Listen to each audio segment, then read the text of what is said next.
Junior ডাক্তাররা তাদের আন্দোলন প্রত্যাহার করার পর, কর্মবিরতি আংশিক প্রত্যাহার করার পর সাধারণ মানুষের পাশে থাকতে অভয়া ক্লিনিক খুলেছেন। বন্যা কবলিত পাঁশকুড়ার কনকপুরে তারা অভয়া ক্লিনিক খুলেছেন। দিনে দুবার ব্যবহার করো স্টপেজ ক্রিম আর নিজেকে রাখো এভারগ্রিন কেয়ারশেক আরোমা থেরাপি স্টপেজ ক্রিম আর খুঁজে পাও নতুন আমিকে। সরাসরি চলে যাব, আমাদের প্রতিনিধি রয়েছে আমাদের সঙ্গে বিটন।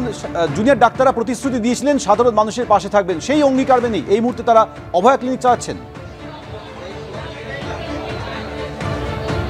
একদম একদম সৌমেন, তোমাকে জানিয়ে রাখি যে যেভাবে তিলোত্তমার বিচারের জন্য রাজপথে তারা আন্দোলন করেছিলেন এবং তারা বলেছিলেন যে মানবিকতার খাতিরে বন্যা দুর্গতদের পাশে তারা দাঁড়াবেন, এবং আজকে আমরা সকাল থেকে দেখতে পাচ্ছি যে আরজিকর হাসপাতালের 40 জনের একটি দল তারা দুটো ভাগে ভাগ হয়ে কিন্তু পাঁশকুড়ার দুটো জায়গাতে তারা এই অভয়া ক্লিনিক চালাচ্ছেন।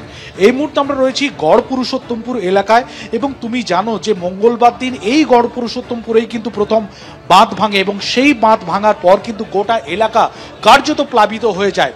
এবং জানো যে আস্তে আস্তে জল নামতে শুরু করলেও এর এখন যে প্রভাবটা বিভিন্ন রকমভাবে দেখা যায়, বিভিন্ন ধরনের অসুখের প্রাদুর্ভাব দেখা যায়, এবং কার্যত জুনিয়র ডাক্তাররা সেই মানবিকতার টানেই কিন্তু তারা আজকে এখানে এসে অভয়া ক্লিনিক চালাচ্ছেন।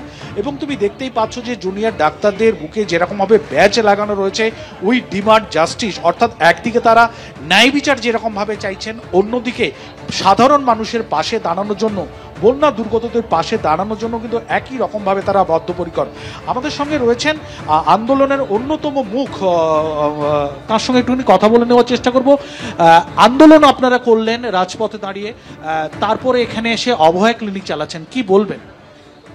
যেটা বলার সেটা হচ্ছে যে আমরা স্বাস্থ্য ভবন থেকে বিক্ষোভ তুলে নেওয়ার পর আমরা যেমন বলেছি যে আমরা এমার্জেন্সি পরিষেবাতে ফিরে যাচ্ছি এবং বন্যা দুর্গত মানুষদের পাশে থাকার জন্য আমরা অভয়া ক্লিনিক শুরু করছি, সেই কথা আমরা রেখেছি। এবং আমরা আমাদের যে দাবি দেওয়া ছিল 9 তারিখের যে ঘটনা ঘটে সেই ঘটনার প্রতিবাদে আমাদের আজকের এই কর্মসূচিও বলা যেতে পারে। সেই জায়গা থেকে আমরা যেটা পরিষ্কার রেখেছিলাম যে আমাদের দাবি দেওয়া কিছু মেনে নেওয়া হলেও সিবিআইয়ের যে গতি প্রকৃতি, তদন্তের গতি প্রকৃতি, সেই গতি প্রকৃতির দিকে আমাদের নজর থাকছে।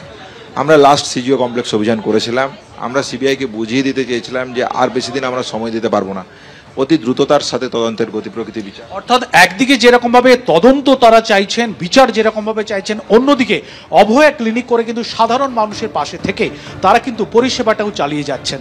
সৌমেন, ধন্যবাদ বিটন।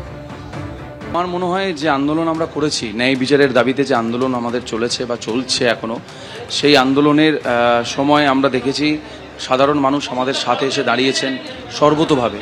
তো এই অবস্থায় আমাদের মনে হয়েছে যে বন্যা দুর্গত এলাকা, আপনারা এইখানে মানে বাইরে গেলেই বুঝতে পারবেন যেখানে কত রকমভাবে কতটা জল এখনও জমে আছে। সেই সময় আমাদের মনে হয়েছে যে এই মুহূর্তে আমাদের উচিত ডাক্তার হিসেবে এবং মানুষ হিসেবে মানুষের পাশে এসে দাঁড়ানো।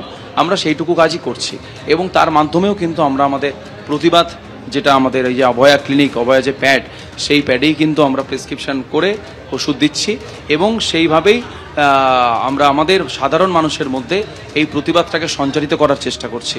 কারণ ন্যায় বিচারের আন্দোলনটা আমার মনে হয় এখন সবার।